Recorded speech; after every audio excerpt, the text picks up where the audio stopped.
we're waiting one turn, and the next turn we're doing perfect damage. In rank A, it's just 1 million.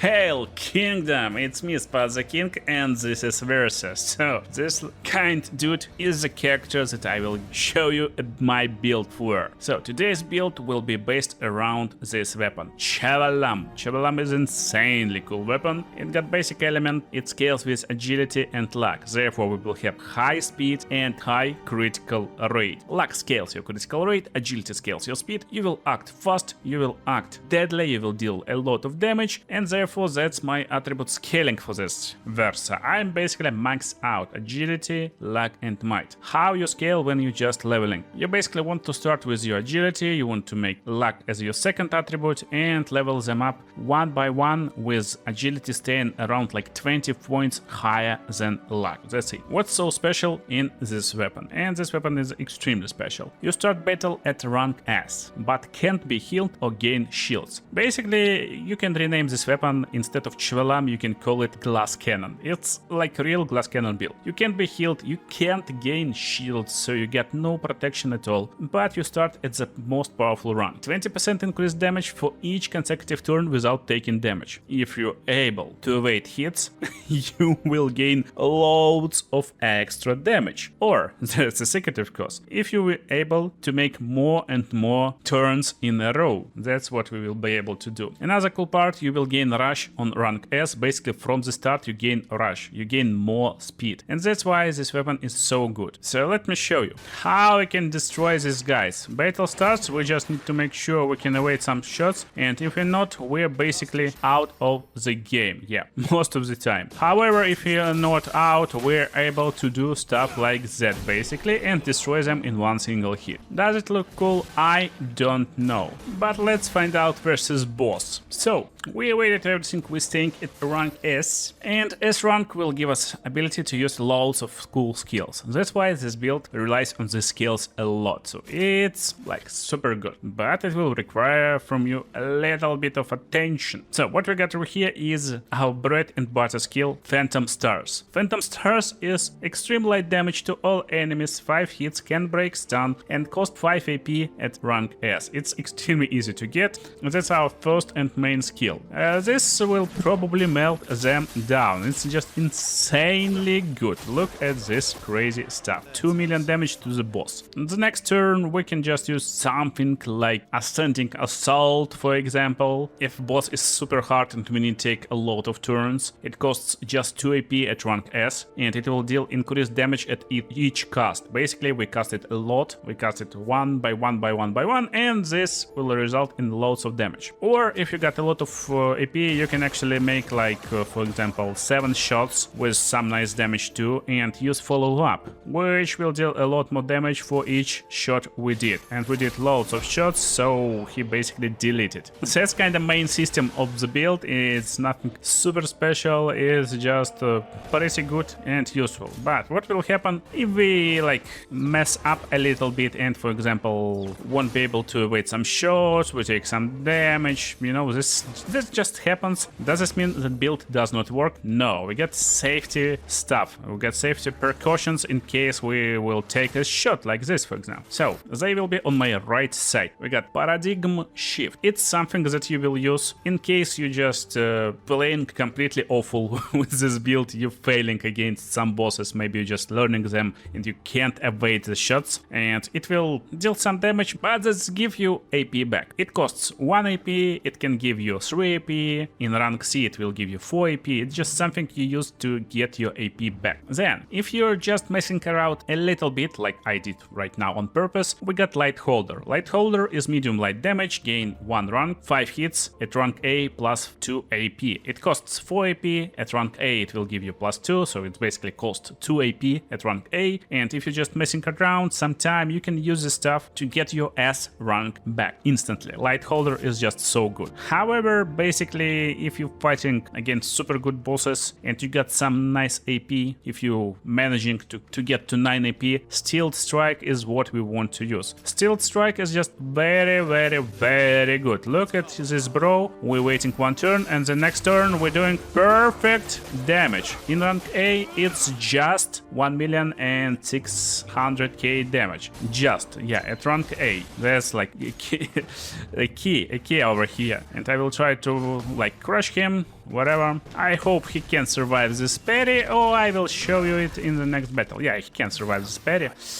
Basically, in rank S, this deals like such crazy amount of damage, especially if you manage to hit this double perfect. It's around like millions and millions of damage. But if this strike augmented in rank S actually, just look over here, this is the damage basically. We did like probably billions of damage. That's just crazy how powerful this stuff is. And this guy is out. So how to make this guy work? It's of course to have right Pictus. Pictus choices, it's pretty simple. As a glass cannon, we just need to make sure we get critical rate of 100 plus. And there's two ways. You can play him as solo build and go with last stand critical, 100% critical chance while fighting alone, but I'm making guides for normal guys who play in a party, who are having fun, exploring different abilities, and this will work for everyone basically.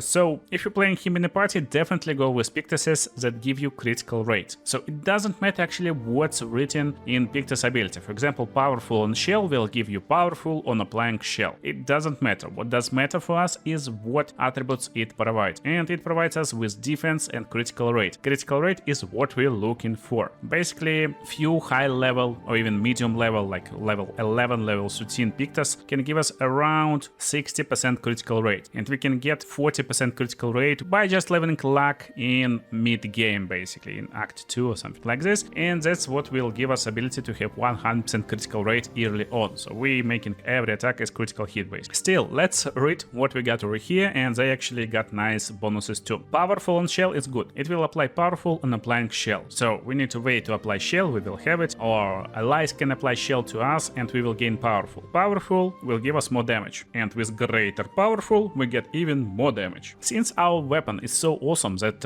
it gives us inability to be healed or gain shields basically, we definitely want to pick confident fighter. Increased damage but can't be healed. We already can't be healed, so that's kinda self-explanatory why we take it. It's like no-brainer to go. However, there's another way how you can build this guy, especially if you want to play solo or if you don't care about making him complete glass cannon. Just sort your Pictuses in health category and look for good health Pictuses. For example, stuff like augmented counter will work greatly for me right now. It gives me 4k health with 18% critical rate. So that's definitely something I would better pick and use my Luminas instead for these abilities that I need. Second chance, and there should be other stuff, but basically health, defense and critical rate, what you want over here to make really overpowered dude, because it's late game right now and he got just 2.5k health. That's not a lot, but that's fine if you delete enemies in one hit basic. Now let's go to Luminas. Luminas is basically Pictuses that you're used and you won 4 battles. So you can use them on any other character. They're not providing any stats, they're not providing health, defense and critical rate, but they give you effects. So effects for me is at dash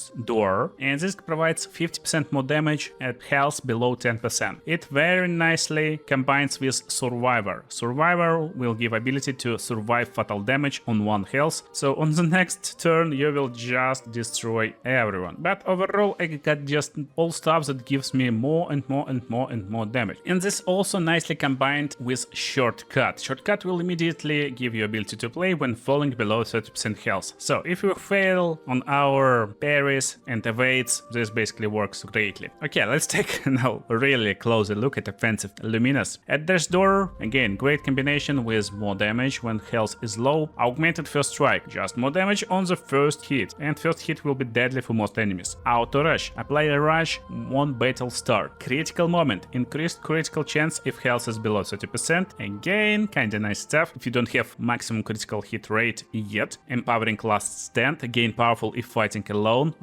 very nice if you're fighting alone. If you're left alone, basically it works and it's pretty cheap. First offensive, first hit dealt and taken will be 50% more damage. Most of the time we're dealing first hit. Thanks for the first strike. Yeah, first strike is super important support. Glass cannon in offensive, it gives us ability to deal more damage. Greater powerful, I told you already, it deals more damage. Inverted affinity, we apply inverted on the battle start, and for 3 turns we deal increased damage, a lot of actually increased damage. And the only downside, we won't be able to heal while we invert it, but we can't heal no matter what, so it doesn't matter. Last stand critical chance when fighting alone. Again, it doesn't matter if you're not fighting alone, you can completely ignore this because painted power, damage can exceed 10k. So roulette, we're dealing loads of combinations, and when combinations got loads of hits, roulette is a great pick. Shield affinity, we have increased damage while having shields. Solo fighter, deal 50% more damage if fighting alone. And tainted, increased damage for each status effect on self, and we got basically powerful shells and stuff on us, so that's really powerful stuff. Full strength is the great stuff because we start fight on a full health, so our first strike will also be really powerful. Now let's go to defensive, and it's auto regen, auto shell, and